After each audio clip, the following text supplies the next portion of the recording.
now pleased to welcome Chairman and CEO of Ingenico Group, Philippe Lazare, and from Bloomberg, Erik Schatzker.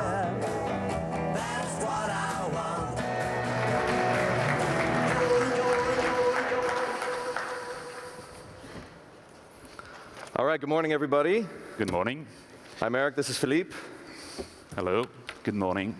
And we're here to talk about electronic payments. So I'm going to start, Philippe, by sharing with everybody an anecdote that I think says it all. Okay.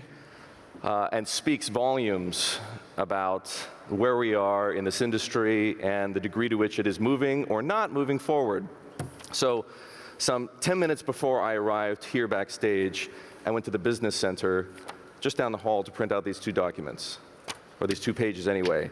And there was an Ingenico ITC 350 terminal sitting right there, and a customer who pulled out of his wallet American Express Gold card and swiped it. So, no chip, which says, like I say, a lot about where we are. Let's begin with this. Philippe, you sell payment terminals. That's your main business. It's what people know you for. It's what they can see, Ingenico in red letters in the black box, and it generates some 2/3 of your revenue. You were among the first companies to market with an EMV terminal for the US market, but merchants have been slow, so slow in fact, to upgrade. Why? I'm not sure to be able to reply to answer precisely. Probably the idea is that it's a chicken and egg story. I mean, you need cards. I mean, banks need to issue EMV card, and then the pressure will be on the merchant, plus the liability shift. And I think that it will be exactly the same thing which happened in the rest of the world. One day or another, the market will go EMV 100% because it's probably the most secure way to pay. Are you surprised that the liability shift this month hasn't driven faster adoption? I think the liability shift is now, most of the big retailers are compliant with the EMV regulation. It's just a question of the smaller merchant to move from non-EMV to EMV, but it will happen, and we are, of course, waiting a significant growth from the US market in the coming months and years, probably, at least months. Months and maybe years. So that raises an important question. How much longer can Ingenico count on EMV upgrades in this country to make a difference to your business? We don't only count on that. I realize that. At the end of the day, we're counting on different things. I mean, if you may, I mean, we are. When we think about the strategy of that company, there is, I would say, 4 to 5 very strong statements. The first one is that the market for electronic payments remain extremely strong, extremely resilient, and it's still a fast-growing market in most of the countries, mainly emerging countries. The second idea that we have is that electronic payment, which was in the past something like a sort of technical solution for a merchant to be paid, is more and more a CRM solution. So merchants are expecting to get data from the payment processing. We believe, the third statement that we have in mind, we believe that the retail will move from multi-channel to cross-channel. What do you mean by that? I mean, being able to start a transaction on the internet and finish it in a shop. Yes. Or, I mean, doing prepaid in shop and then finishing your purchasing online. That's the third, very strong statement that we have in mind. We believe that one day or another, everybody was, is, or will be a merchant. Meaning that you will be in a position to sell something via internet to peer-to-peer, and a big question in that landscape is to be able to bring the right solution to cope with that new behavior. I can do that already, can't I? I can go and buy something that plugs into my smartphone and swipe a credit card through it. Yes, you can do that, but you need an external device.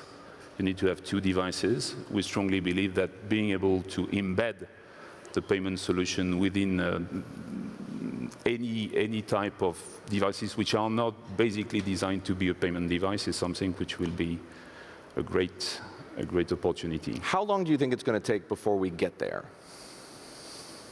When the first proof of concept are working, we announced something with Intel today. We have a good relationship with people like Samsung, and we believe that in the next 2 to 3 years, you could have solution like that one, meaning that a smartphone could be equally able to issue a payment or to accept a payment. Now, the reason I asked that question with a little bit of skepticism is that I remember, going back just 12 months, all the excitement and enthusiasm and hyperbole around Apple Pay, and yet Apple Pay, by most measures, hasn't been that much of a success. Why should these things that you talk about, that you see as the future for your company, be any more successful than that? Apple Pay is a solution to pay. It's not a solution to be paid. And the solution There's an important distinction between the two. Yeah. And the solution I was thinking of is much more how to turn your smartphone into a payment device to be paid than to pay. Because Apple Pay is just another NFC solution, which is a smartphone. It's an NFC solution. For that, you need the traditional NFC terminal. Before we leave hardware and move a little bit more into some of the other things that your company is doing and some of the other dynamics driving change in your industry, again, it's still an important part of your business, 2/3 of your revenue. Maybe that'll change over time. But the industry moves in cycles, and here we're in the early stages of an upgrade cycle. How long, or a refresh cycle, if you wish. How long do those cycles last? How long will it last before companies like yours and others in your industry can count, like the PC manufacturers once did, on a refresh? So if you look at the global dynamic of the EMV migration, usually, if I remember the one which happened in the UK, it was in 2006 or 2007, it lasts something like 2 years. The size of the market is not the same, so we can easily imagine that it will be something like 3 to 4 years to cover 100% of the US market. Maybe not 100%, but a significant portion of the US market. I remember you that the Canadian market is already EMV compliant since years. We believe that the next EMV migration could come from Japan. And Japan is a 3 million terminal market, so we are all ready to have solution for the Japanese market. And don't forget that in the same time, we have a second core engine within the company, which is the e-payment, the internet payment. And we have launched recently the Ingenico e-payment brand, which is covering the 2 acquisitions we've made, Ogun and Global Collect, 2 Belgian and Dutch companies. So let's talk a bit more about that, because like I say, everybody knows you for being a terminal manufacturer and distributor. What else are you doing? Where else are you focusing your company's energies? So, as you said, we're getting something like 60% of our revenue coming from the hardware. We are launching this year a new range of products, and they start to be deployed in Europe. Of course, we start with France because it's the easiest way to do it. And the new range of product will be 100% in our industrial pipeline in the coming 2 years. On the e-com part, we are getting something. Transaction business is worth 30% to 35% of the total revenue of the company, and the e-com itself is more than 20%. So we very recently launched a new solution for the merchant. One is a solution named Elevate, which is it's a data analytics tool which helps the merchant to have a better understanding of the behavior of their customers. We launched even more recently a solution to develop API for smartphone and to make the onboarding of the merchant easier on the smartphone. So when we believe that the second growth engine of the company will be a significant one in the coming years. Philippe, you have many competitors, and this is an increasingly competitive industry. Which ones do you follow most closely or pay attention to most closely? I mean, the core idea is I mean, it's a difficult question because everybody is bringing something. Everybody is bringing something to the market. You know, I mean, the usual competitors, people like Verifone, are bringing new terminal to the market. I'm sure it's going to be good terminals, so it's a good competitor. We have some small competitors in China, but we have made the decision to be Chinese in China. It was 8 years ago, and now we are market leader in China. So we don't believe that on the terminal side there is significant threat coming from nowhere, and we are not able to anticipate. All the question for us is just to make sure that there is nothing hidden, which could put our e-com business, or broadly speaking, the electronic payment business at risk. That's the reason why we have created 2 years ago a department named Ingenico Labs. We have a lot of people working on how to bring payment in devices which are not designed to be a payment devices, as I mentioned previously. They are working on behavior, they are working on security, they are working on fraud detection, and I'm not 100% sure by definition, but I think that we cover most of the threat that could happen. Well, so you make an important point, because I do wonder to myself, when you're running a public company like Ingenico, when you're not venture capital funded, when it's not all about disruption, how do you balance the virtues of size and scale, which you have, with the need, the requirement, to be nimble and call it disruptive, as much so as your competitors are? Yeah. I mean, the idea is just a simple one. We dedicate something like 10% to the R&D every year. 10% of revenue or 10% of gross profit? Revenue. 10% of revenue to the R&D. We put a lot of effort on the IP. We are, I think, one of the most productive IP company in that area. So again, there is no solution which prevents you from threats coming from outside. But I strongly believe that the effort that we've put, the fact that we are operating in 150 different countries, that we are a very strong exposition to the Asian market, Chinese market, which is an extremely fast-growing one, Japanese market, and we believe it will be the next Eldorado, and of course the US market, which is one of the most innovative as well. We believe that we are not missing a lot of things. How has the proliferation of startups in payments, from point of sale backwards, affected your business so far? Not significantly. Not significantly. If you put people like Square in the bucket of the startup, so clearly Square opened new market for the payment. It brings electronic payment to people which in the past were not using any electronic payment means, meaning that if you are a small shopkeeper, you are able to accept cash, but now you are able to be paid with an electronic device. So it's much more a way to have a bigger pie. So so far there is no significant disruption coming from any startup, but we look at them very carefully.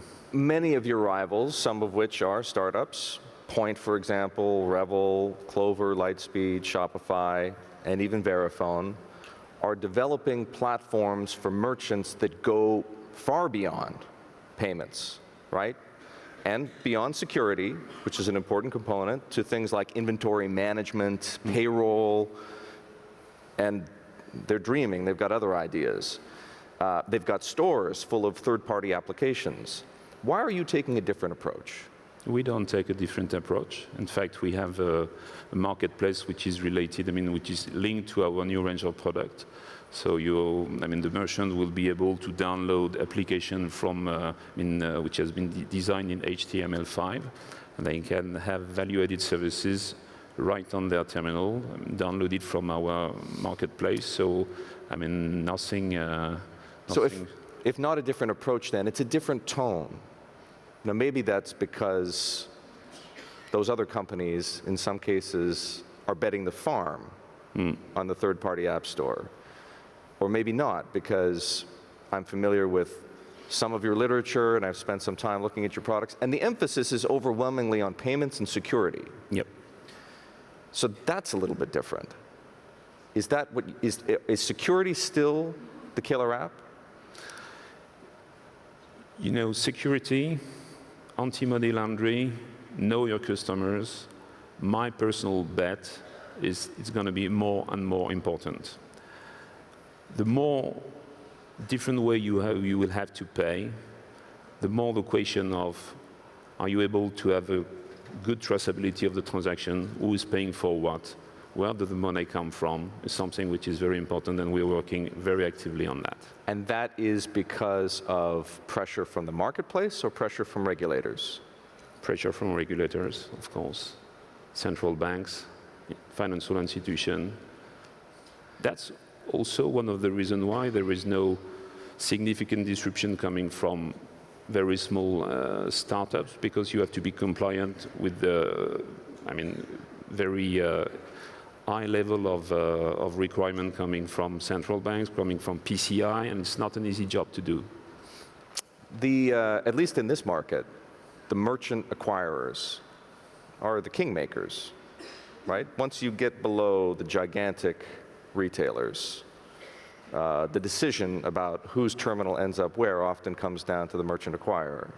How do you manage that relationship? I think it's a very natural way to manage the relationship.